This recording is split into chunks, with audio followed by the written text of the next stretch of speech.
Hello everyone and welcome to the daily morning podcast of SBI Securities. So let us discuss how the markets closed on Friday. Sensex closed positive 599 points to settle at 73,088. Nifty closed 151 points higher to settle at 22,147. Nifty mid cap closed lower by 0.61% and Nifty small cap 100 closed lower by 0.10%. Moving on to the top gainers and losers on Nifty 50. So the top 5 gainers were Bajaj Finance, M&M, HDFC Bank, Maruti and JSW Steel. Whereas the top 5 losers were Bajaj Auto, Nestle India, Divi's Lab, HCL Tech and TCS. Talking about the sector-wise advances and declines on BSE. So BSE Metal, BSE Financial Services, FMCG, Auto and Services, they advanced by 0.85%, 0.83%, 0.45%, 0.29% and 0.1%. Whereas BSE Oil and Gas, Telecommunication, Healthcare, IT and Realty declined by 0.17%, 0.21%, 0.44%, 0.56% and 0.67% respectively. Talking about the market breadth, around 1,662 stocks advanced whereas 2,127 stocks declined. Talking about the 52-week high, so around 82 stocks scaled new 52-week high. So few of them were Anand Rathi, Elecon Engineering, Force Motors, Just Dial, KPIL, Thermax. And moving on to the 52-week low, so around 16 stocks were trading at 52-week low. So few of them are Asian Paints, Bandhan Bank, Bata India, Gopal Snacks, etc. Talking about the FI and DI, so around FI they net bought rupees 129.4 crores, whereas DI net sold rupees 52.5 crores in the cash market on Friday. Moving on to the global cues, Dow Jones advanced by 0.56%, whereas Nasdaq and S&P declined by 2.1% and 0.89% respectively on Friday. The global cues look supportive. However, the US market on Friday ended lower, dragged by sell-off in technology stocks, while S&P ended lower for the third consecutive week. Tech sell-off were worse since COVID time. This week, 1Q CY24 GDP, PCE and tech-heavy results will be the key event to be tracked. Now, talking about the results which were declared on Friday and during the weekend. So, first is Persistent System. So, its 4Q FY24 result was strong. It was strong and was in line with expectations, where the revenue was up 3.7% and 14.9% QOQ and YOY to rupees 2,590.5 crores, while net profit jumped 10.2% and 25.4% QOQ YOY to rupees 315.3 crores. The revenue in CC terms grew at 3.4% QOQ. So the overall performance was strong and broadly in line with the expectations, and more details will be shared post the conference call with the management. Second, Wipro. So its 4Q FY24 results beat the street expectations, and the company has guided for 1Q FY25. The revenue guidance of 1Q FY25 is at minus 1.5 to 0.5%.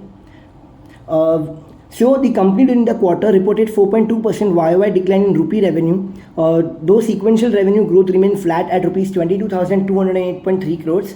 The CC revenue dropped 0.3% and 6.6% QOQ YOY respectively. So overall, the 4Q FY24 numbers were better than the street expectations. Strong deal pipeline and early sign of recovery in discretionary spend will help to drive the stock going ahead. Now moving on to the HDFC Bank, where the NII grew 25% YOY to rupees 23,350 crores. Profit for 4Q FY24 stood at rupees 17,620 crores, which was up 39.9%.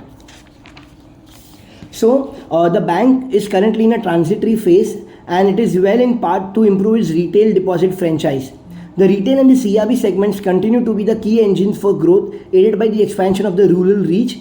The bank has conservatively increased the provision buffer, while asset quality has remained pristine. Moving on to Jio Finance, where the revenue stood at rupees 281 crores versus 269 crores as of 3Q FY24, growing at 4% QOQ. And profit stood at rupees 311 crores, which was up from rupees 294 crores as of 3Q FY24, growing at 6% QOQ. So our view regarding Geo Finance is that it is presently setting up its business and is currently in its investment phase. It is waiting for the regulatory approvals from different governing authorities. Next, moving on to the HDFC AMC result, where its 4Q FY24 revenue stood at rupees 695.4 crores, growing at 28.6% YOY, and PAT stood at rupees 541.5 crores, growing at 43.7% YOY. So, our view regarding HDFC AMC is that the company has witnessed improvement in the yield front, and it is seeing material improvement in its engagement with HDFC Bank and will continue to work on strengthening it further. Now moving on to the results which will be declared today. So some of them are Reliance Industries, Rallis India, Mahindra Logistics, Hudson Agro Product, Tejas Network. Now moving on to the stocks which will be likely to be in focus today. So the first one is Dr. Reddy's Laboratory. So the company has launched the condition management program Daily Bloom IBS, India's first integrated care plan for irritable bowel syndrome. So positive for Dr. Reddy. Tata Steel, the NCLT has approved the amalgamation of Angul Energy with the company, so it's neutral for the company. Central Bank of India, the company has signed an agreement with Aditya Birla Sun Life AMC for distribution of mutual fund products, so it's positive for Central Bank of India in short to medium term. Laurus Lab, the US FDA completed an inspection of the company's API manufacturing facilities in Andhra Pradesh. The inspection was conducted from April 15 to April 19 and the inspection was successfully closed without any 483 observations. So it is positive for Laurus Lab in short term. NTPC, the company's arm NTPC Green Energy signs a pact with Indus Towers to create a JV for the green energy objectives. The company and Indus Tower JV will explore renewable energy projects and the company plans to have 60 gigawatt of renewable energy capacity by 2032. So it's positive for NTPC in long term.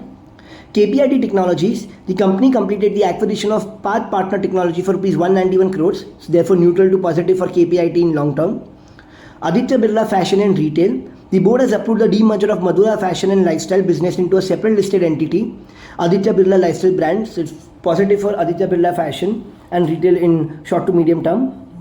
All Cargo Gati, the total volume including surface and air express stood at 111 KT, up 3% YY. So therefore neutral to positive for All Cargo Gati in short to medium term.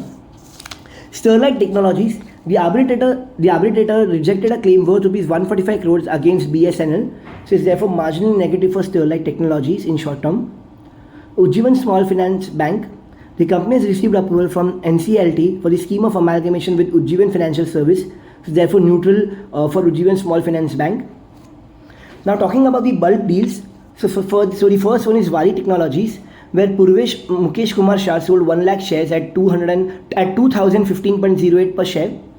Second we have is GMR Power and Urban Infra. Varanium India Opportunity sold 79.43 lakh shares at rupees 57.3 per share, while Windrow Commercial India bought 39.92 lakh shares at rupees 57.3 per share, and Singularity Holdings bought 40 lakh shares at rupees 57 per share. Next is Coffee Day Enterprises. Tikri Investment sold 11.92 lakh shares at rupees 62.97 per share. Next, Electro Steel Cast, where iShares to Public, iShares Global Water, UCITS ETF bought 32.28 lakh shares at rupees 196.21 per share. Eon Exchange, iShares to Public, iShares Global Water, UCITS ETF sold 8.55 lakh shares at rupees 541.08 per share.